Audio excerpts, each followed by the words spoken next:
I'm not happy with where I live. I'm not loving it. I want more adventure. I want more freedom. You can do that and you can live a better life. Back in Canada, I really felt like I was stuck, and I felt like I'm just working sometimes. And I think people can relate to this. Sometimes it feels like your life is a little bit over. Like, I reached a certain age, I'm in my late 30s. Okay, well, I suppose this is where life is kind of dull and boring. The more that I found different elements in different places, the more I started in my head thinking of, what is the perfect life? Like, what am I looking for right now? What am I looking for long term? What can I live with? What were those things in your life abroad that made you feel, okay, I am at home? And was there a place in all those places that you've lived in where you thought, this is the closest I've ever felt to my home? Hello and welcome to another episode of the Dating Beyond Borders podcast. Today I'm excited to chat with Leah. You might remember her as the host of our Brazilian series. Leah has lived in 5 countries over the past 10 years. And after navigating the ups and downs of relocating internationally multiple times, she created Fearless Abroad, a course and community that helps Americans move abroad with clarity, confidence, and support. In this episode, we'll dive into the challenges many expats and digital nomads face, finding a place that truly resonates with you, looking for love while living abroad. How do you find compatibility in love when your lifestyle is anything but traditional? And the big question, if fear wasn't a factor, how would you design your ideal life? So let's get into it. Welcome, Leah. Thank you so much for having me. Both of us have so many overlaps in how we live our lives. Obviously, you are more of a traveler and more of a digital nomad than I am. But I think this is going to be a very interesting conversation, and not just me interviewing you, but us actually sharing our personal experiences. As you know, and as you guys will know, we did a poll asking people about their biggest fears around moving countries, and it was actually really interesting. So wait until the end. I'm going to reveal that, and we'll talk about it a little bit as well, because I think this kind of mirrors what I'm going through, and maybe at some point you've also gone through. But I want to start with your personal journey. You're obviously from the US, as I've said. Was there a turning point in your life where you kind of thought, US is not my home anymore? And what was that turning point? Or was it kind of all along you knew this wasn't the place for you? Yeah, so for me, it really wasn't something I expected growing up. I'm from Texas and my whole family lives there. And most of my life, I always just imagined that I would live out my life in Texas. It didn't even occur to me. But when I was about 21 and 22, I saved some money. I took 2 big international trips. And I was in Europe, I was in Asia. I got to see a lot of different countries.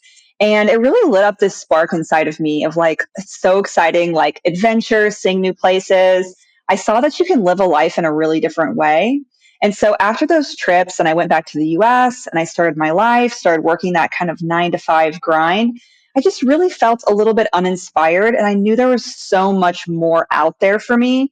And so, I always had that kind of like yearning after that of like, I really want to go abroad. I don't know how to do it though. And then a friend of mine mentioned that she was going to be applying for a program in Spain. It was like an open call application. And I said, you know what? I'm doing it too. Like, why not? I'll just apply. And I got in. And so that was really the start of my 10 years now of living abroad. Were you freaked out at all about going to Spain? Yes. And this program in particular chose the location for me. So it wasn't even like I had that paralysis of choice of like, what city, where should I go? They chose for me. And it was in Galicia, which is a region in Spain in the Northwest. I had never heard about it in my life. So I was totally freaked out. When I Googled it at the time, it just showed like huts and fields. I was totally uncertain about what was going to happen. And I think like also, the bigger uncertainty, which I think a lot of people deal with, is like, am I going to be able to afford this? I knew I was going to be getting like a paycheck every month, but like I never lived in Spain. I didn't know if it was going to cover my costs. I didn't know how healthcare worked. I didn't really know anything. And so it was kind of freaky. There wasn't a lot of support back then, or a lot of YouTube videos about really specifics on moving to Spain or moving abroad. So I was really kind of, it was a shot in the dark. Yeah, Galicia is an interesting place. You obviously don't have, I mean, now you have maybe more expats moving there, but it's not one of the places that you think of when you think, I'm going to move to Spain. It's definitely not the first. It's definitely not even in the top five. So you moved to Galicia. You told me you had spent 5 years in Spain total, right? Yeah, that's right. The first 2 years, I was in that program that I told you about, Auxiliares de Conversación. It's the government taking us into different public schools, and we teach language and culture. So I was able to move regions each year. So the first region in Galicia, and then the second year I was in Andalusia, which was amazing. Those are two like very beautiful, amazing regions in Spain. And then after that, I just learned so much about, being abroad, being able to stay abroad. So I went to get my master's degree in Barcelona. So that helped me stay another year on the student visa. And then after that, I started working remotely for a tech company, a US tech company, and I moved to Valencia, which is like a very nice, big, mid-sized city. Yeah, which is where I am at the moment. Yeah, very interesting. And so you really spent a long time in Spain. Was there a reason that you had decided to spend that long? And ultimately, what was the reason that you had decided to move to another country? Yeah, Spain is just a very nice fit. And there's a reason why so many people have an interest in going to Spain. It's just set up really well for Americans to come. Like they have good visa options, like the visa or the freelance working. Now they have like the digital nomad visa that they've introduced. They really make it a little bit more accessible. And they were one of the countries that made it more accessible from the start. So I think there's just more Americans there, and it really helps like with social life. You can meet other Americans. There's more expats there, and not just Americans. Like a lot of British come over. A lot of people from Northern Europe, are trying to escape those winters. So you really have that expat community built out.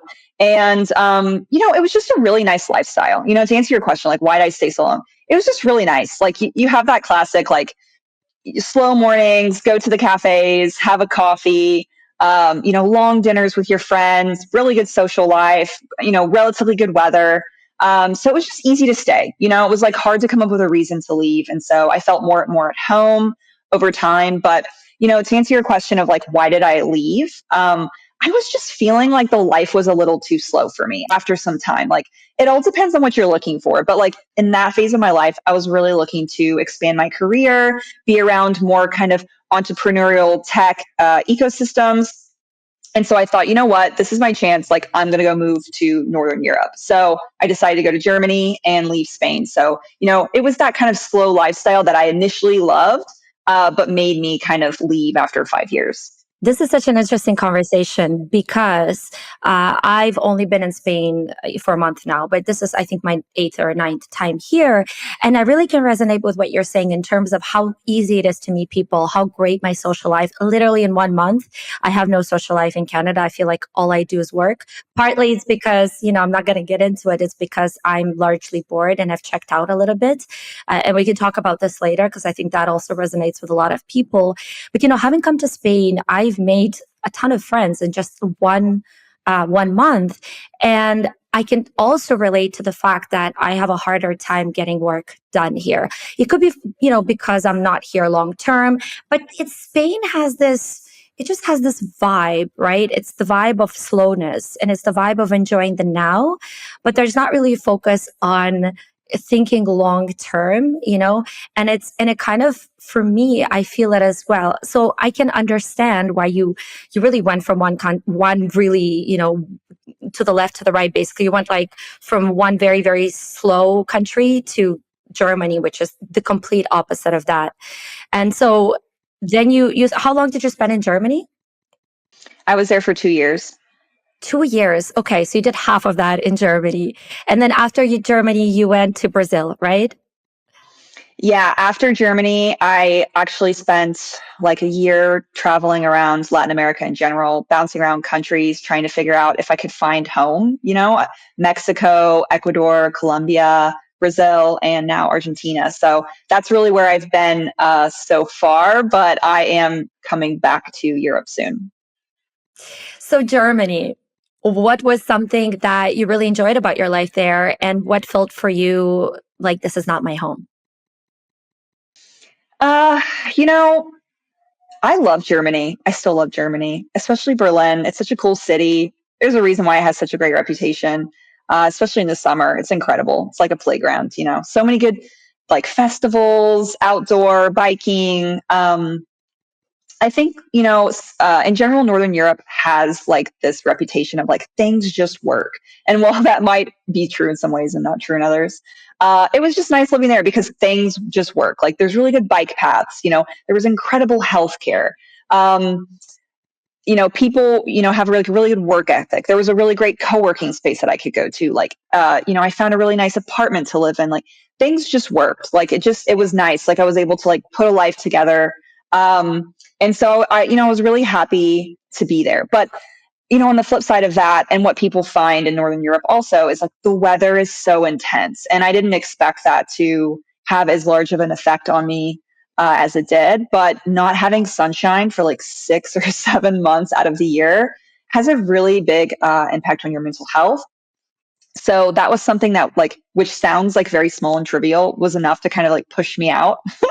And also, you know, in Germany, the way that people relate and make friends and have relationships was really difficult for me.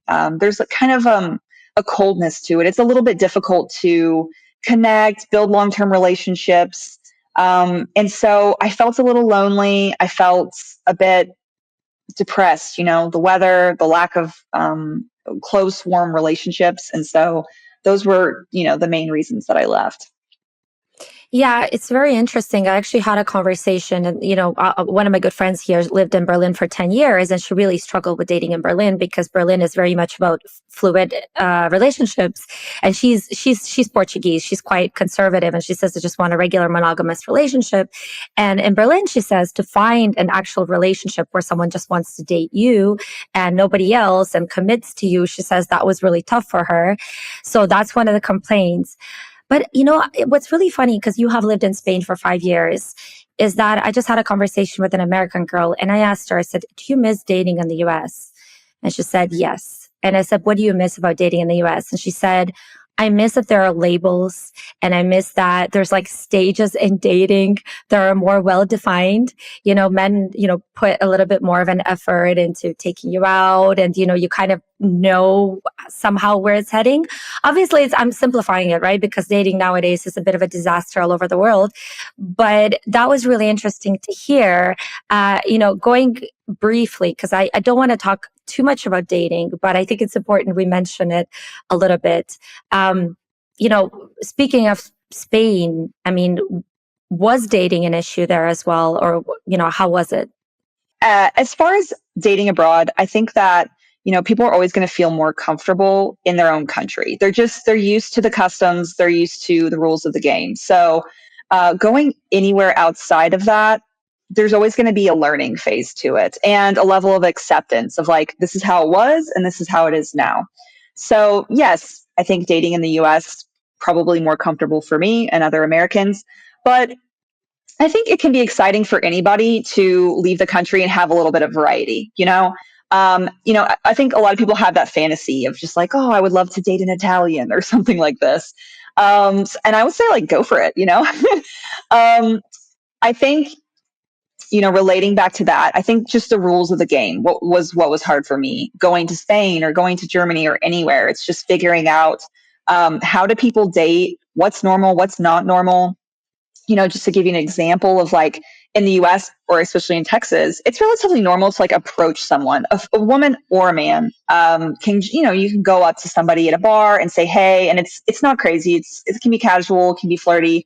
But in Germany, like it's just kind of a strange thing to do. You just don't really do that. And so maybe online dating is going to be more likely the way that you meet somebody. And I find Europe can be that way in general. People tend to be a little more shy, a little bit more introverted.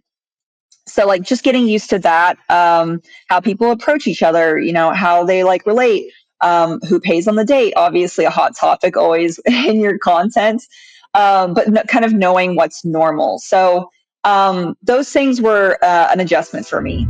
Everyone, just a quick note to say that while I love putting these podcasts together each week, they do take a ton of time and effort. So if you're enjoying the show, please be sure to follow on YouTube, Spotify, wherever you're tuning in, and give this podcast a 5-star rating to help it grow. This support really helps me keep improving the show's quality. Thank you, and back to the episode. Yeah, I think a lot of it has so much to do with who you meet, right? Is it an international person? Is it a person that have never left their country? If they're an international person, obviously that's way easier to navigate.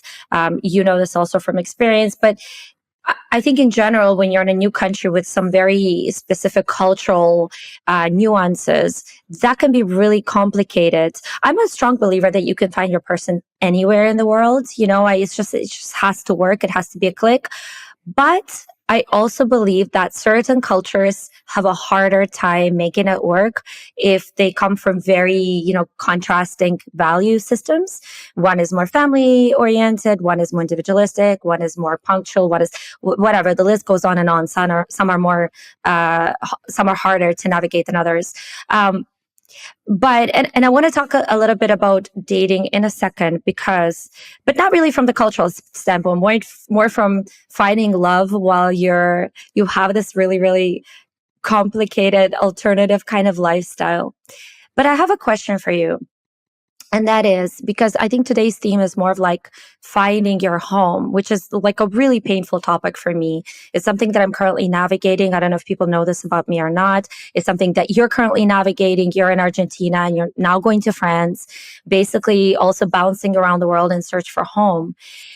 What were those things in your life abroad that made you feel, okay, I am at home? And was there a place in all those places that you've lived in where you thought, this is the closest I've ever felt to my home?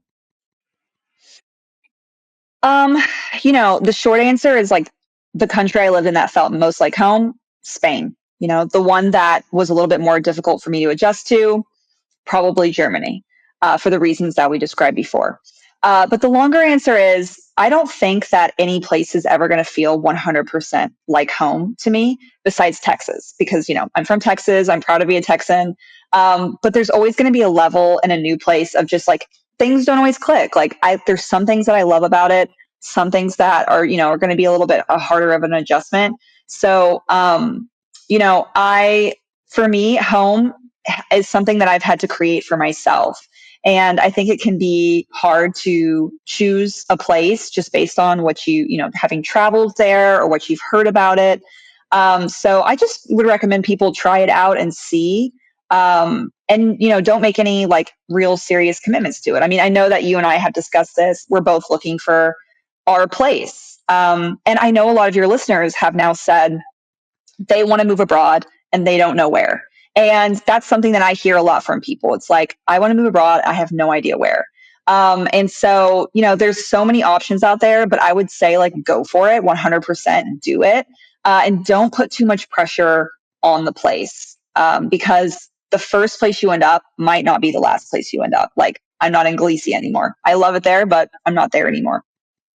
Yeah, it's kind of like finding a perfect relationship. The older you get, the harder it is. And I think part of that comes down to the fact that we're dating more seriously and we're seeing everything as a kind of long-term commitment. Okay, do I see this person as my future husband? That's a lot of pressure to put on a person, right? It's always so much easier in your 20s when you're just having fun. And then all of a sudden, whoa, we're in a relationship. We take things a lot more serious these days when we're older. And I think it's the same with a country. I really want to kind of ask you a very personal question. Maybe it's not that personal, but for myself, I don't really have that place that I would say I feel 100% at home. I lived in Lisbon and I felt that was the closest I've ever felt to home. I remember, when I was landing, when I would be landing in Lisbon, I would look down and say, okay, like I feel like I'm coming home. So it was a really good part of my life. And obviously I was in a relationship and I had a circle of friends. I had an apartment there. I had a routine, so to speak, And when I ended up coming back to Canada afterwards, I feel incredibly displaced. I feel I don't belong here whenever I'm in Canada. And now I'm in Spain and I'm kind of here just to see if I feel like I might consider living here, and it doesn't feel like home either. And it's kind of this in between that is incredibly hard. You are from Texas. Texans have a very strong identity usually. When you go back to Texas, do you ever get the feeling, maybe I should just go back home? Or do you feel like, nah, this is not for me? Um, I had that similar sensation of when you go back to the place you're from, you kind of just feel like you no longer belong there. And that's honestly a tough feeling. Um, but I have tried a few times to go back, start my life there again. I'm like, it's the easiest thing, I'm American. I can work anywhere I want to work, and I know the culture and I know the life. I've tried it a few times and I just don't feel happy with that anymore. And I think that's tough for people that leave the country and you're exposed to these new and exciting places and experiences. You can't really go back in a way. It can be difficult to go back. Um, so, I think that people should just try it out, try to find that place. I think that it's not the place that's going to make you feel at home necessarily, although these things are important. Like, is there a match with the culture and the weather and the lifestyle? That's going to be important for a person. But in the end, it's going to be about the relationships, the routine, feeling comfortable where you are, feeling like your environment is something that matches you well. And so you don't really know where that's going to happen for you. So all you can really do is take the risk and say, I have an idea that I might want to move to Italy. I might want to move to Spain, and just go for it. Like 1 year could be a great adventure or it could be the rest of your life. So try it out, see if you like it. Don't put too much pressure on that decision, because you have no idea. A place that you think you might love, maybe you might not love it. So try it out, be flexible. Don't think that your decision has to be forever, because it definitely does not. Life is fluid and you can move around. But there definitely is that level of reverse culture shock going back home.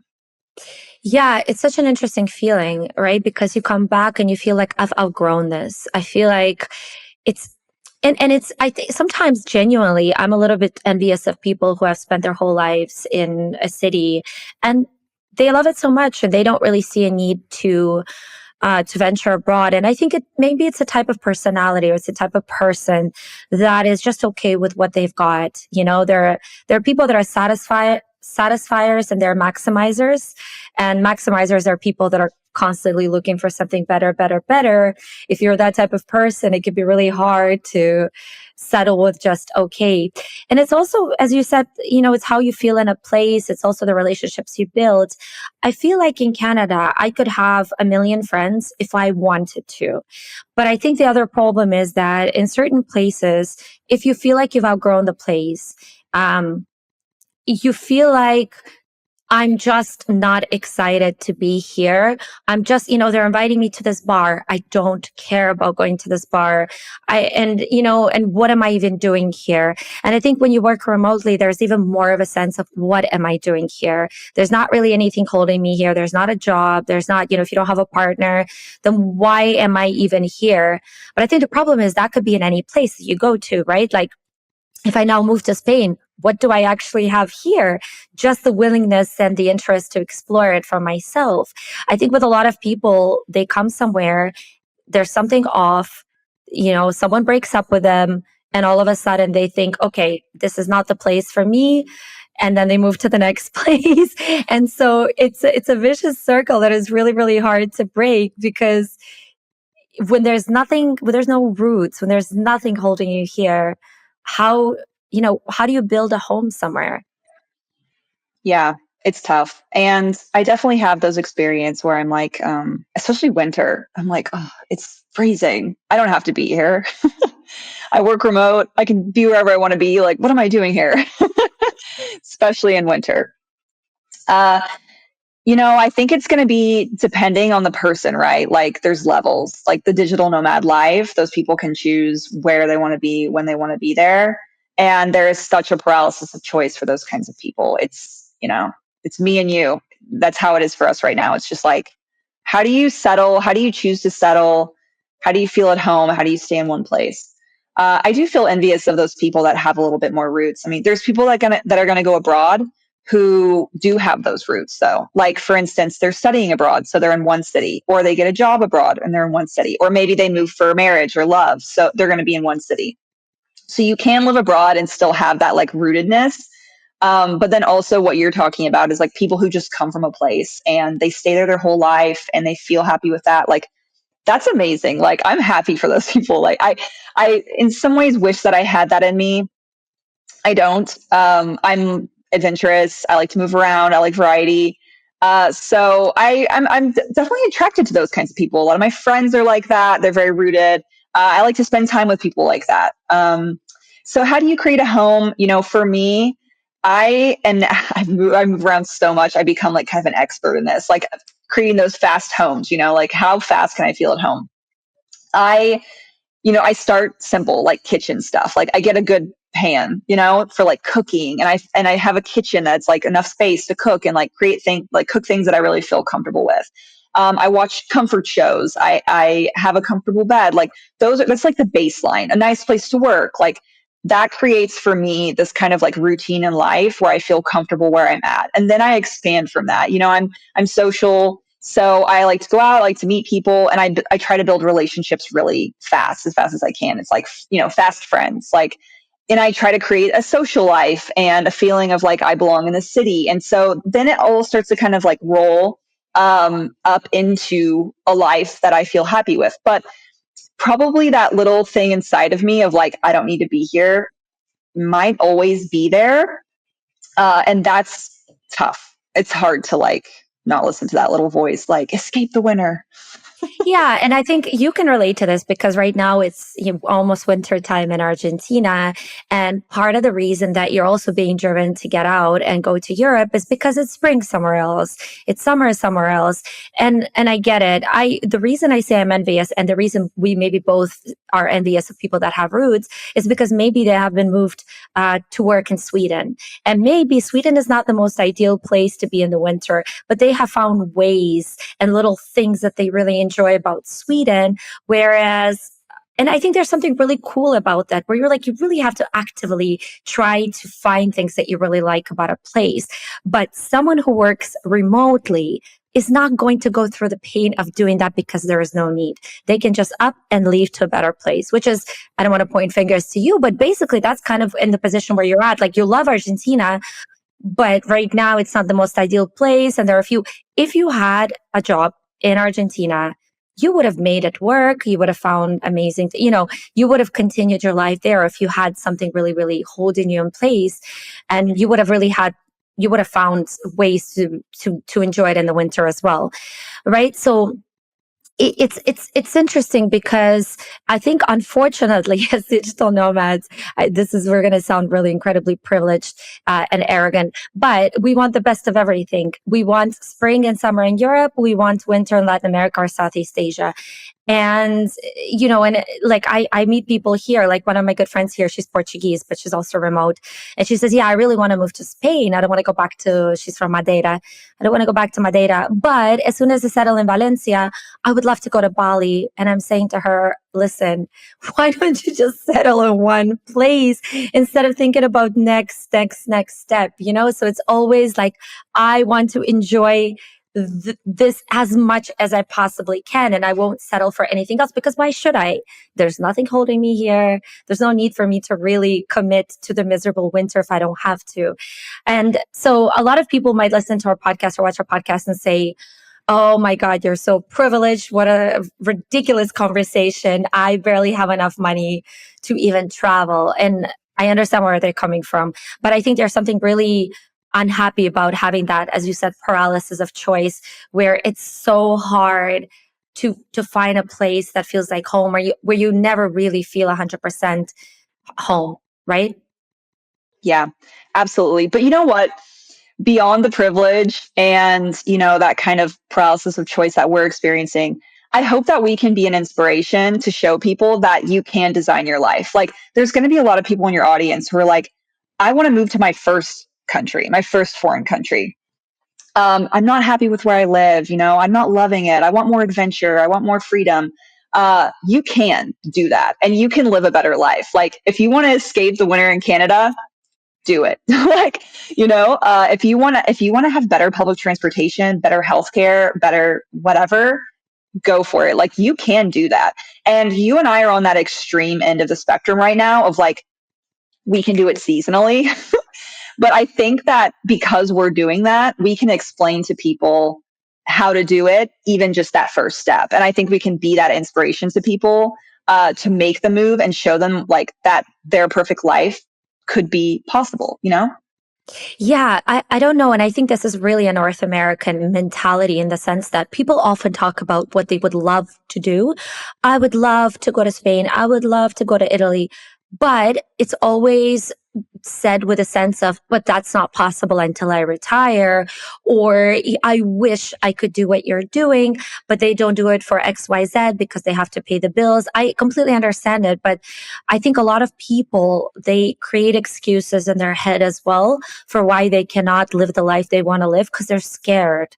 They're scared of leaving home. They're scared. And I will pull up the statistics or the poll that I got from basically, polling people on my Instagram about what's holding them back, because that's a really interesting question. What is holding people back? In your opinion, what do you think like some of the top things that are holding people back are?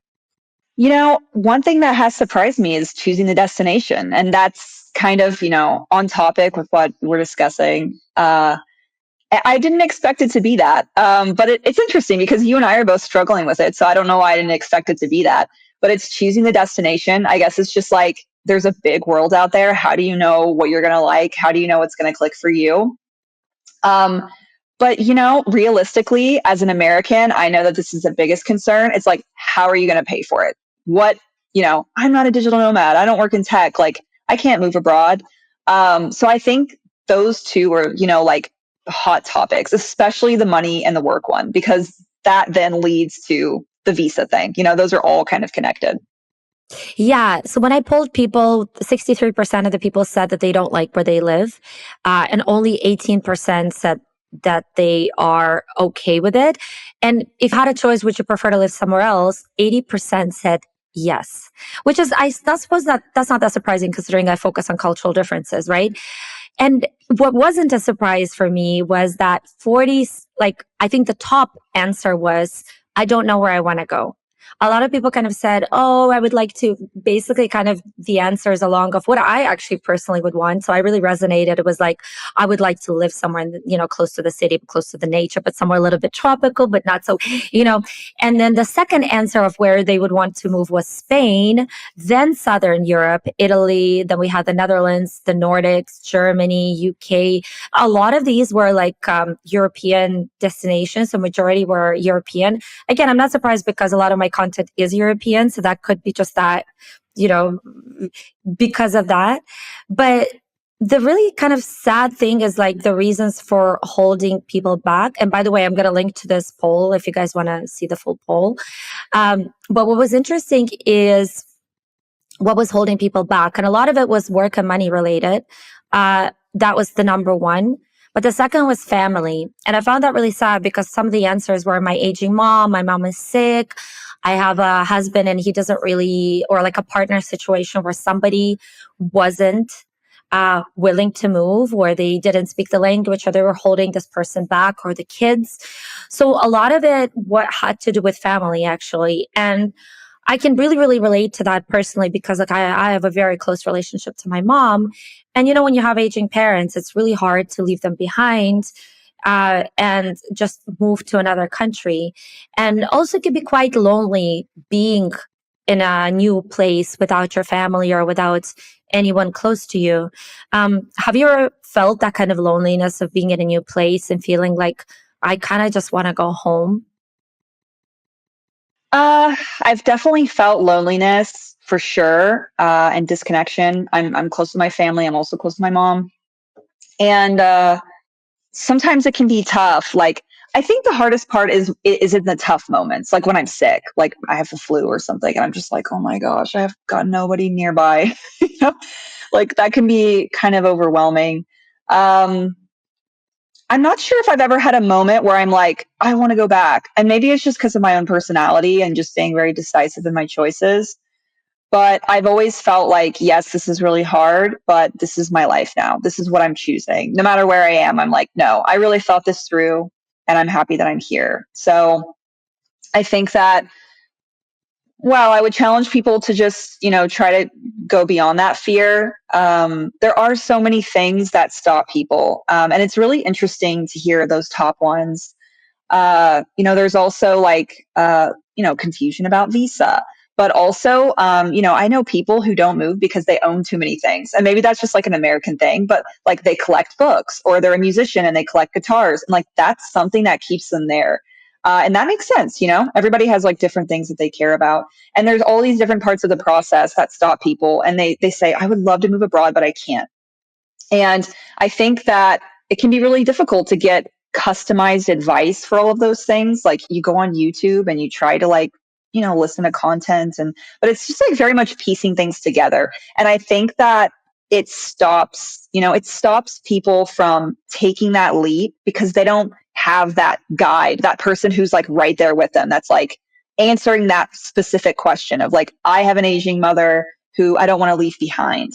It's like somebody there who can tell you like this is how you're going to do it this and this way, and like that's why I created Fearless Abroad, my course, my community, because for me there were all these questions unanswered of like the work was stopping me or the visa was stopping me. And what did it for me was like I had a mentor, I had a friend who had done it before and showed me the way. And I think what I'm trying to do with Fearless Abroad is show people the way of, they come to me and they say, I don't know how to choose a destination. And I can tell you, this is how you choose a destination. Or I don't know how to get a visa. And I can tell you how to do that. Or those questions around, how am I going to be able to afford this? What work opportunities are even out there for me? I can help guide you through that. So, those like little things of like hesitation and resistance, those conversations with family of like, I don't even know how to tell my mom. How are relationships going to work for me now? Like, is it going to be hard to talk to them? Am I never going to see them again? Like, I guide you through all of those kinds of conversations and issues. So that's, something for me that I really hope to help people with. What would you say for anyone that is like me that doesn't know where to live? I can't choose a country. Okay, so let's start high level and like go down. So first of all, like let's talk continent, let's talk time zone.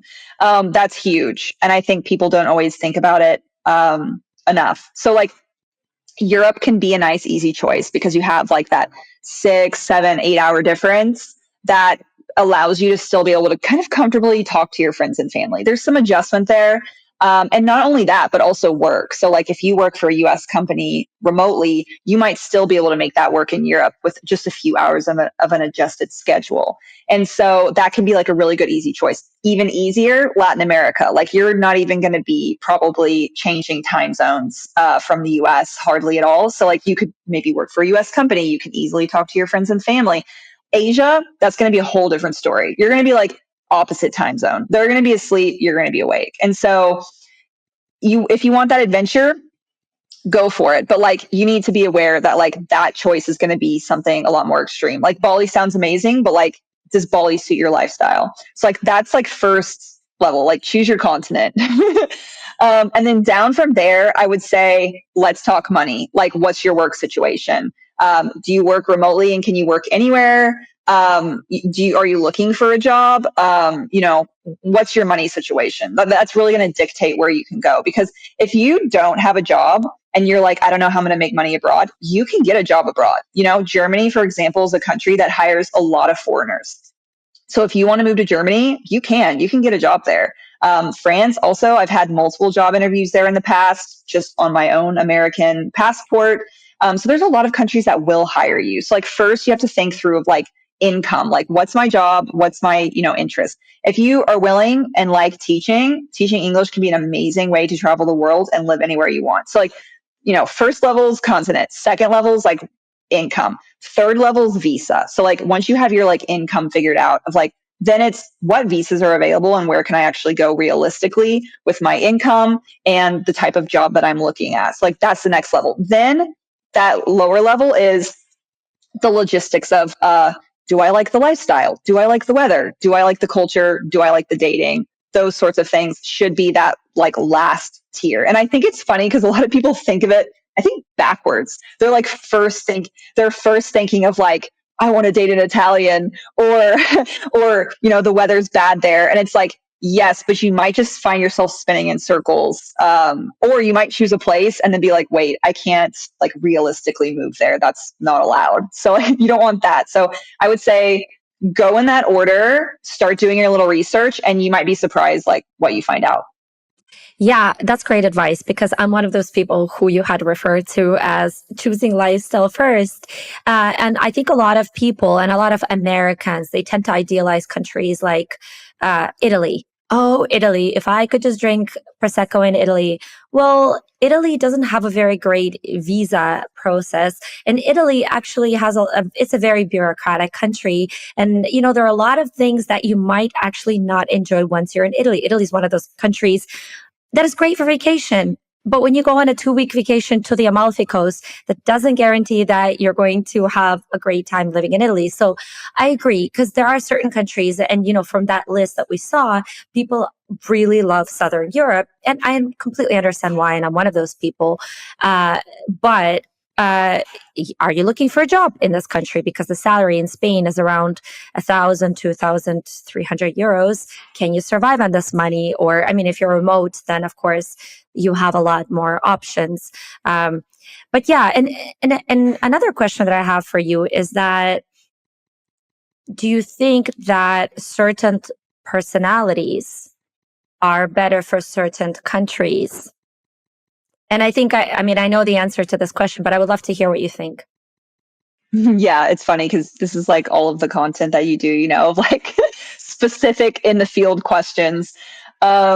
Yes, I think a lot of times countries do live up to their stereotypes. So like you can kind of assume like, are you looking for like a relaxed cafe, sunny lifestyle, like move to the Mediterranean? Or are you looking for like that quality of life, really nice systems? Your country takes care of you. Go to Scandinavia, the happiest places in the world. So yeah, like it kind of like what I would advise really focusing in on where are you at in your life right now? Like, don't make pressure for like the rest of your life a decision of like, I need to choose the country for the rest of my life. What stage of life are you in right now? Are you like looking to relax and unwind and like live a slow life?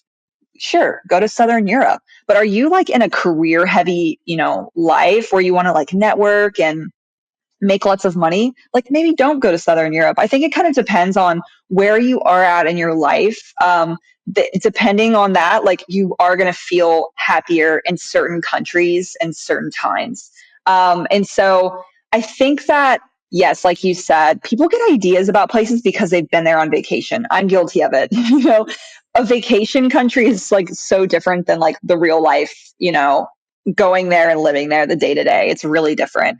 So I would recommend people do research a little bit more beyond the travel content and more so the living content. These days you can find really great information of like expats, digital nomads, whatever it is, living in that country. Advice of like day to day, what does my day to day look like? Watch some YouTube videos, watch some like, what does that life look like? Read some blogs of like, what do people really say that they love and hate about living in the country? And like, be realistic. It's not just going to be like chilling by the pool as, a vacation might be. Yeah, that is honestly such great advice. I had a conversation yesterday with a friend of mine who's American living in Valencia, and she told me, look, you have to just decide sometimes. She said, I don't think that Valencia was my perfect place in all ways because there's always going to be something missing. But I made a choice.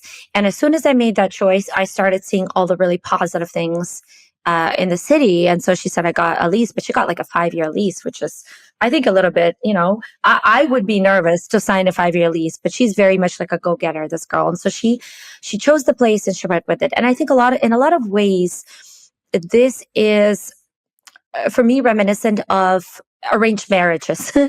While they may not always be great, when people make a commitment, they tend to work on things more. They find a way to compromise. This is, the thing with people that are, let's say, marrying each other versus dating around until the next, best person comes along. Sometimes you literally just have to choose something. And this is coming from a person that has the impossibility to choose. I'm literally in the boat right now where, and I'm a little bit critical of things that I don't like. So this is why it's hard for me to actually make a decision, because I come to Spain. I love the lifestyle, but there are a lot of things that I don't resonate.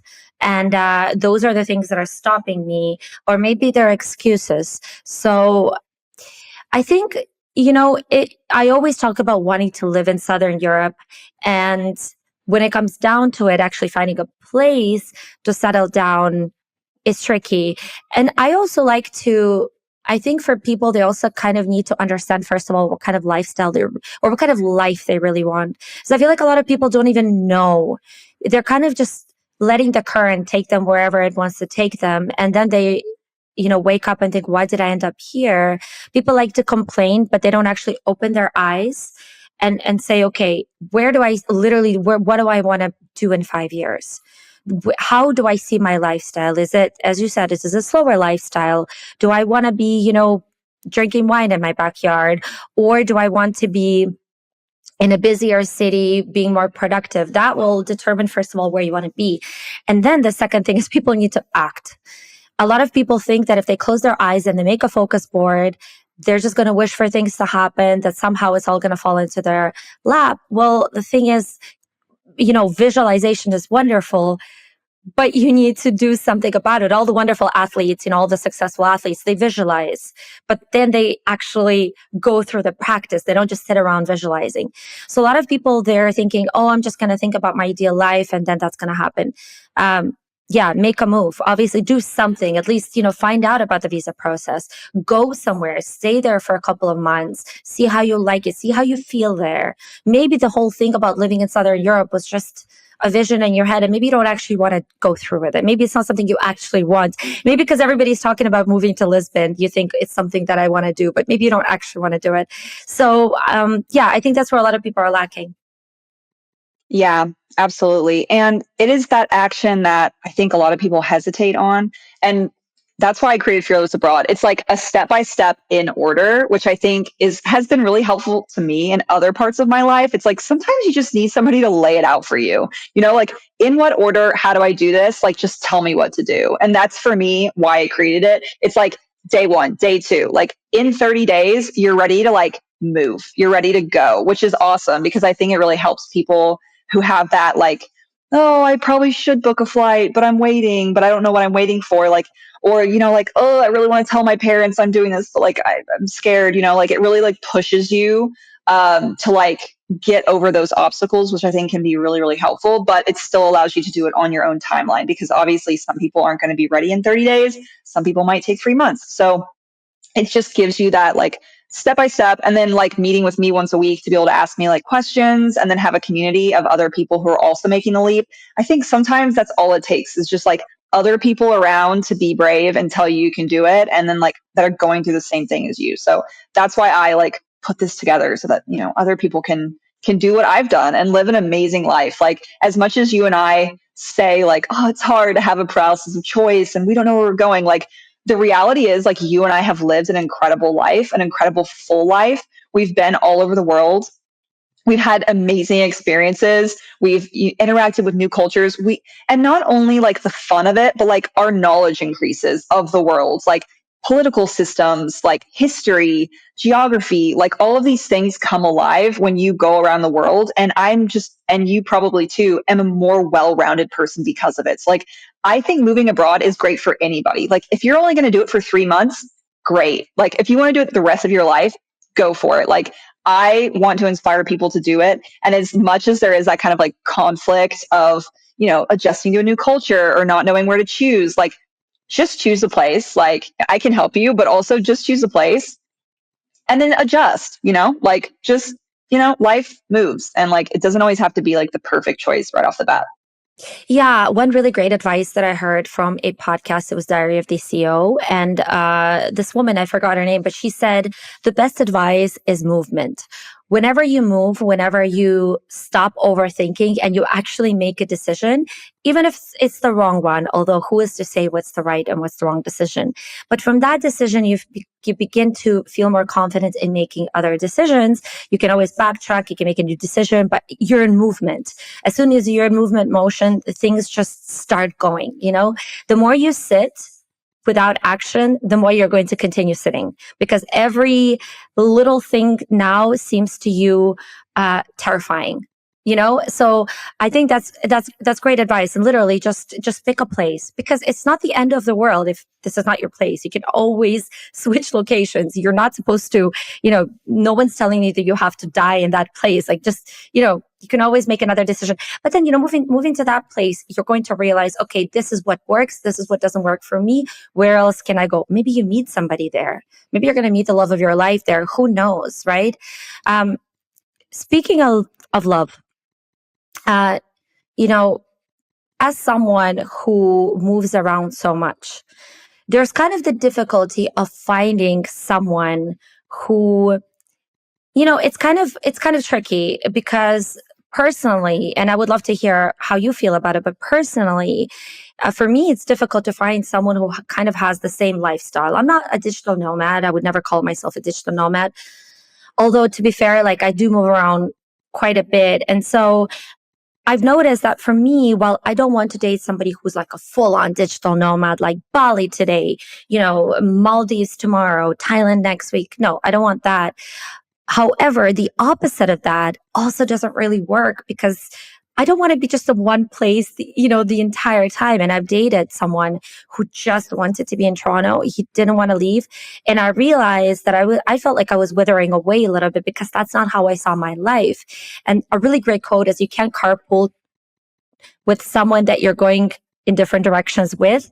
And that's exactly how I felt. I was like, this is not a lifestyle that I want. I want a colorful lifestyle. That's how I see it, color. And this person, he didn't want my lifestyle. So, you know, how has it been in your personal opinion, in your personal experience? And I mean, do you have any thoughts on it? Any insight? Yeah, I think that, it's something that I have struggled with, finding that right balance. I'm in the same boat as you where, I like to travel a lot. I like to move around a lot. So in one camp, it's like, oh, it'd be so great to find somebody who's just like that, and we can just always go together. But then I'm like, oh, I don't know. I don't want somebody who's making me move around all the time. Like that sounds stressful. Because I do see my life as being more stable. Like I'm trying to move towards that. But then there's that other camp of like, the person who's always lived in the same place, never leaves that city. I often, resonate really well with these kinds of people. Most of my friends are like that. Most of the people I date are like that. They tend to be more rooted. And I really do love that kind of person and that kind of attitude. But it can be tough. Like, how do you see that person if you're always traveling and moving? Or how can you stay with them long term if they're never, willing to move and change with you? I think even the bigger issue of like, well, if I, fall in love in one country, are they going to like be willing to come back to my country with me? Because I'm not trying to say goodbye to the US forever. I mean, I need to see my family. I need to like go back and visit. So like I need somebody who's at least willing to do that, like somebody who can travel a little bit. It doesn't have to be extreme, but they need to be like somewhere in the middle. So I am looking for that balance of somewhere in the middle. I think oftentimes people like us feel that same way. Like we're looking for that little bit of a balance. But at the end of the day, love is love. And probably if you find the right person, you're going to make it work no matter what. Like you're just going to say, whatever, like I now live full time in Sweden and that's how it is. Or maybe you fall in love with a digital nomad and you're like, oh my gosh, we're going to be on the road the rest of our lives. Like I think it probably does come down to just like finding the right person on those other levels and then hopefully like making it work and finding that balance with that person. Yeah, I had a few conversations with a few couples here, and I really loved one of them. There was a couple, and they had met at some event in New York. And at this point, she was already looking into moving to Europe. And they met each other, and he said there was really something about her. And she told him, look, I'm not staying in the US. I'm not actually interested in dating if you want to stay in the US.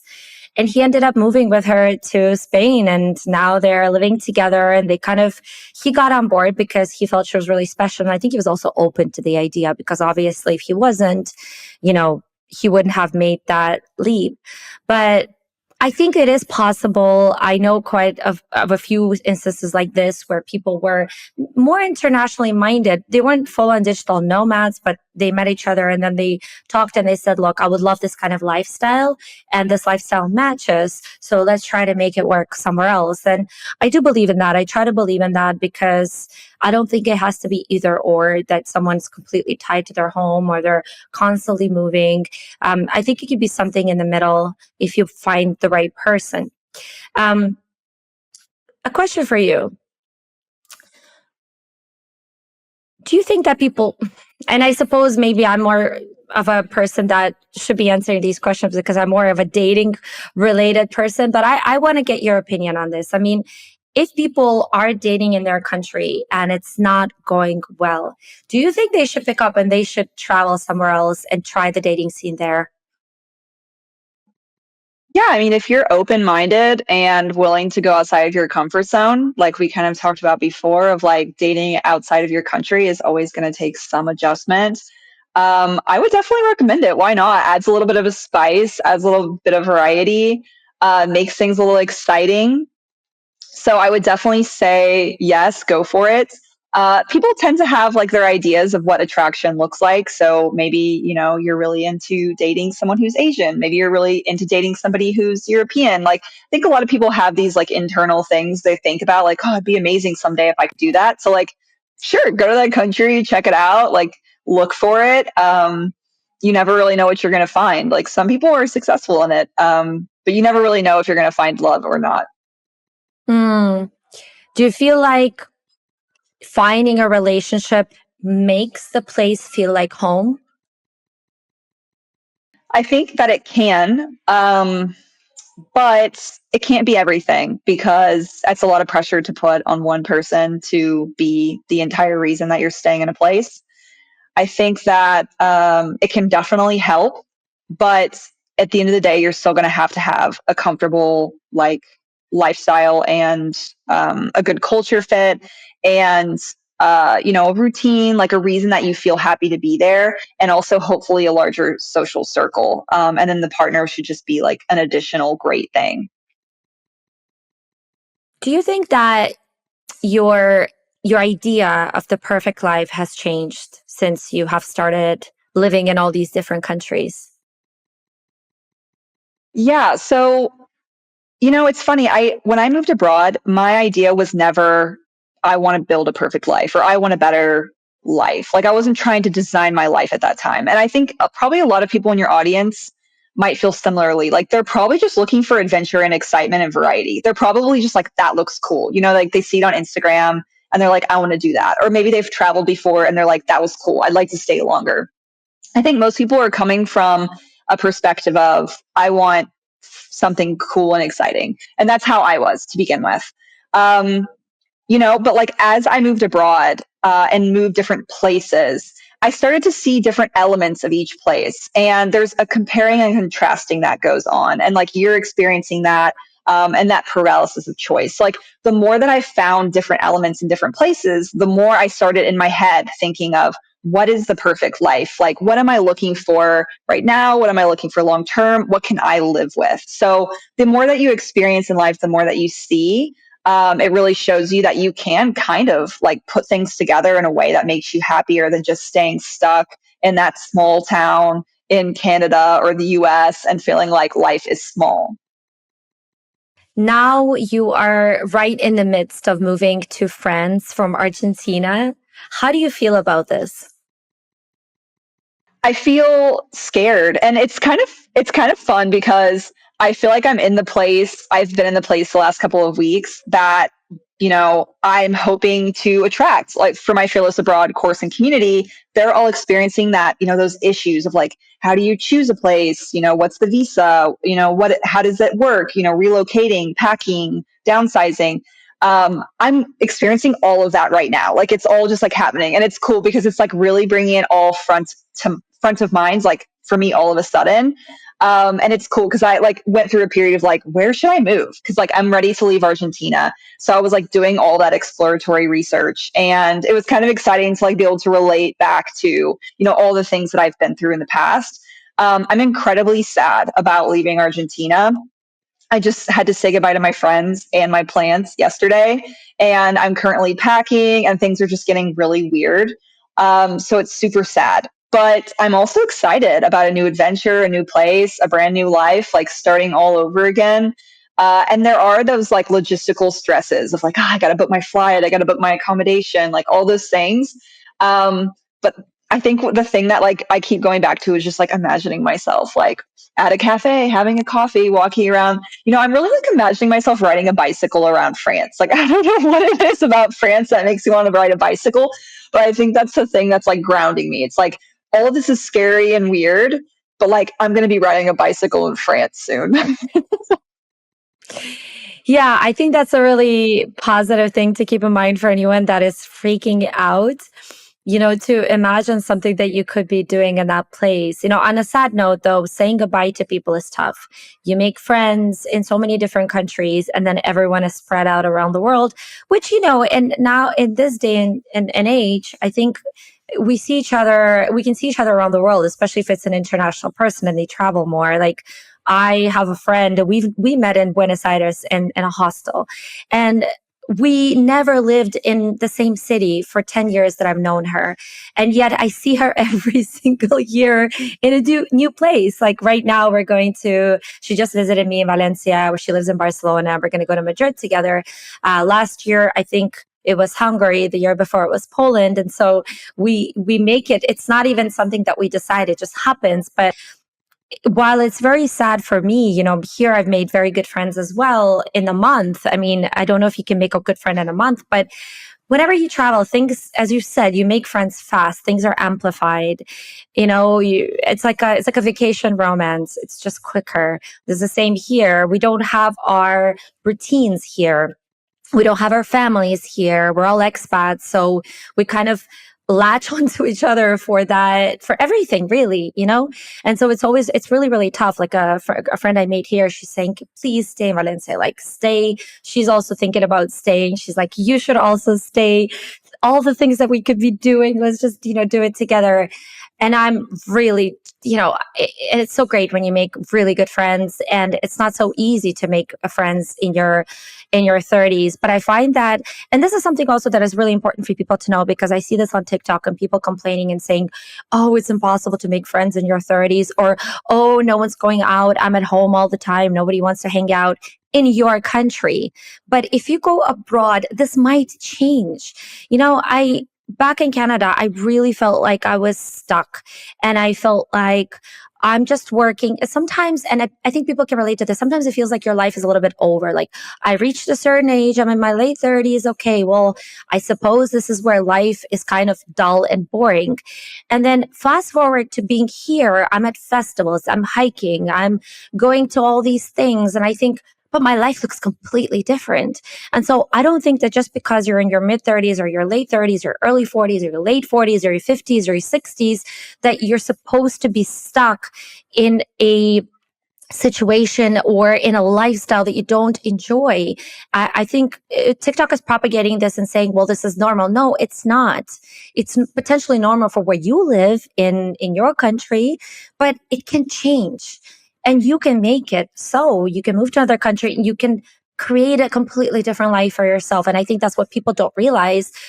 Oh, life can change at whatever age. It's really genuinely never too late to do what you want to do with your life. And so where is that place that you can do all those things? And obviously keep in mind all the legal things and everything that you have to do. But first, just go, spend some time, and yeah. I would definitely recommend that people make the leap and take the risk. And there is this element of risk taking in it. It's like, am I going to like it? Am I going to feel sad? Am I going to be able to change my mind? But I would definitely say, like, there's so many parts of the process to be afraid about, but like, you can do it. You absolutely can. You and I have done it. We're still doing it. And I hope that we can serve as an inspiration to other people that, don't be scared. There's just ways to, tactically break down each of those fears and move forward. So that's what I'm helping people do, hopefully, is like other Americans, teaching them how to make that leap. And you can absolutely live a better life. So like if you're unhappy with where you are, like let's change that, So I would recommend people do it. Leah, thank you so much. I really, really enjoyed talking to you. I mean, you and I have worked on videos before, but it's cool. I really like that you've created a course. I think this is something people really need, myself included, because sometimes you genuinely need someone to hold your hand. You can watch all the videos in the world, but they don't speak to you necessarily in your situation. And so it's nice to have kind of a step-by-step guide for anyone that's in the position of, I want to, but I don't really know how. And it's my first time and I've never done something like this before. Maybe I've never even left the country and I don't know what I want. And I really don't know anything about travel. So it's a really, really cool concept. And I think it comes at the right time with what's happening in the US as well. I'm going to link that on YouTube or Spotify or Apple, wherever you're watching or listening.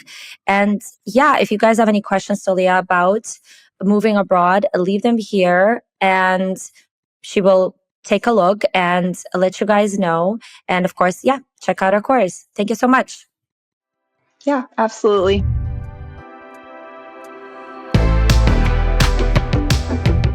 Hope you all enjoyed the podcast. If you made it all the way through, don't forget to subscribe on YouTube, follow on Spotify, Apple, or wherever you're watching or listening. Your support helps me bring in bigger guests and surprise you with even better episodes.